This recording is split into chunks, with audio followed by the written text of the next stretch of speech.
the fact that okay, one of the big things that was unknown last year that we do have a final decision on, and I'm sure is not going to be a popular response, but there is no official mod support in Quake Live, and that came as we surveyed all the things that we have to be doing in here, the things that we want to do in terms of making things robust, seamless, problem-free. We just really can't support random mods. Obviously, the infrastructure supports all of that.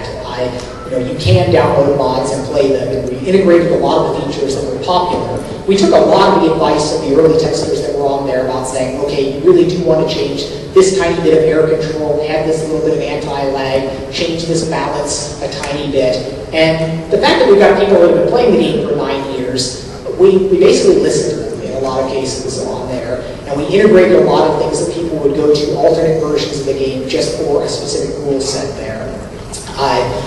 So that type of thing is integrated in. A lot of the gameplay types that are popular have been integrated in, but we do not have an ability to just say, here's the SDK for Quake Live, here's a mod, let people start playing it. And what I expect to happen is there should be this huge influx of new blood into the Quake Arena sort of community, and it will not be hard for them to go from the very protected Quake Live universe where everything hopefully just works right and it's clean and seamless, and it just does the right thing there.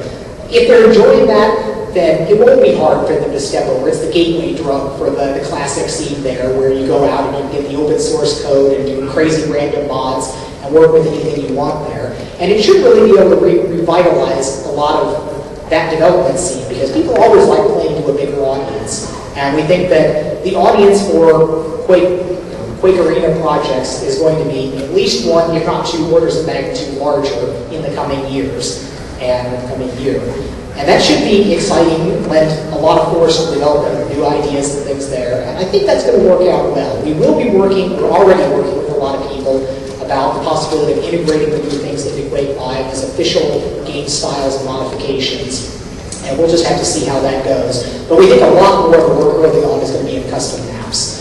There's a lot of interest already in things like sponsored maps, user feedback about maps, giving the whole community rating aspect of things where you get an officially approved map up there, people get to rate it, you get to see how many frags there have been in your map over the last whatever time period. And I think that's going to be popular and exciting. But there's a lot of things that are still in flux with this. And because it is a web service, much more than a packaged game, we've got this flexibility over the coming months to try out a lot of these different things. And it's going to be this balancing act between rushing out the features and destabilizing the service. And we are treading on new ground for us. I'm sure we'll make various mistakes as we're doing this. But the core of it, I think, holds up good, and we're wrapping it with a lot of really good infrastructure. Again, the game is 9 years old, minor tweaks, but what we're putting around it is state-of-the-art. Everything that we're doing with the community-based stuff, with the matchmaking, stats and setting, achievements, community forums, and friends, all of this stuff is as good as you're going to see anywhere. And that's going to be technology that we certainly plan on rolling into future things, whatever we wind up supporting in future games. Quake Live is not going to be important. I get asked that a lot. It's not going to become just this place where lots of you can go and pick and choose between it. We may look at it enemy territory. We may wind up supporting Doom in some way with something like this. But they will be separate and distinct projects. We're not trying to make a new casual gaming destination or something like that. But in the end, it's a project that's pretty important for me because it's playing to the strengths that the PC still has. For a conventional game where you just want to pop a game in and play, the PC really is at a disadvantage to the consoles in a lot of ways. The hardware is much more powerful. You've got a lot more resources if you're doing a high-end game, but you're at a distance from them, and you've got all the compatibility and spread problems that we've always had there. And I don't think big-budget, media-rich titles focused on the PC are going to be coming back. I mean, we're still supporting the PC. We've got support on Rage. It's going to have support on Doom. They'll get a few extra tweaks and features there. We'll know that if people have some monster quad GPU set up on there, we'll be able to crank up 16x jitter texel sampling or something. But they're not going to make worlds of difference. There are things that we can do there. You can always have more resolution. An unfortunate thing is with Rage, you can't have more frame rate. It's a 60 Hz game. It's designed like that. You can't expect, like we did with Doom 3, that, well, you get the game and maybe it's 20 hertz on your system, but you can upgrade to the new badass video card and all of a sudden you're running at 40 or 60 or something.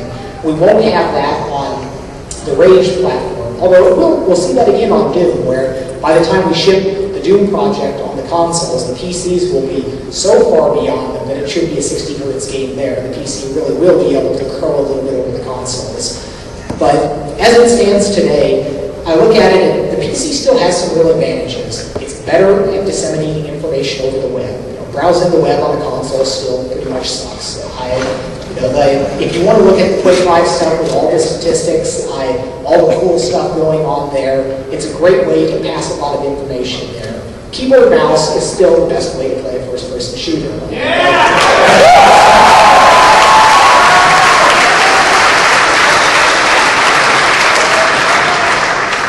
And of course, it's funny now where we've got a whole generation of people that have grown up on console games like Halo, and they think it's just great. This is the game controller and all this, but if you ever set up a competitive environment there, of course, that's not a pretty situation. But then you just get the people that fundamentally it's just better. It's direct positioning. It's directly correlating motion to something in the game, rather than forcing you to time integrate over some fractional motion thing. Just kinesthetically, it's better. And that's still something that consoles aren't going to be adopting because it's just different environments. In your living room, you don't have your little table with the mouse pad usually. So that's going to be something that the PC is still better at that. It's better at the information side of things. And I think that we're going to see some effects a little more speculatively with the fact that Quake Live is all centralized with the accounts, with all your configuration stuff there. You should be able to just jump in and play the game anywhere. Any random computer, in the hotel business center, or in your some office spot that nobody's looking at on there. It should be quick to be able to jump in and play the game with everything that you've got normally set up there.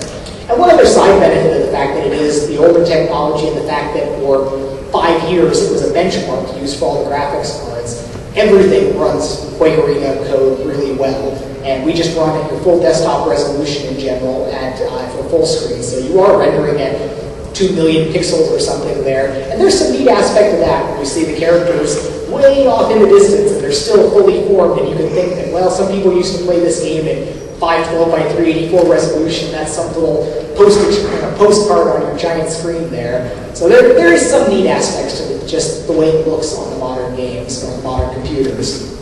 But we are right at that tense period now. The game's out there. Again, I want everyone to go play the game some while you're here, see where you wind up on the leaderboard. Get feedback to us. A lot of the Quake Live team is around. Grab Marty or any of the people that are working on Quake Live and give us feedback, because it can actually change. You have every chance in the world right now of saying, this should be a little different.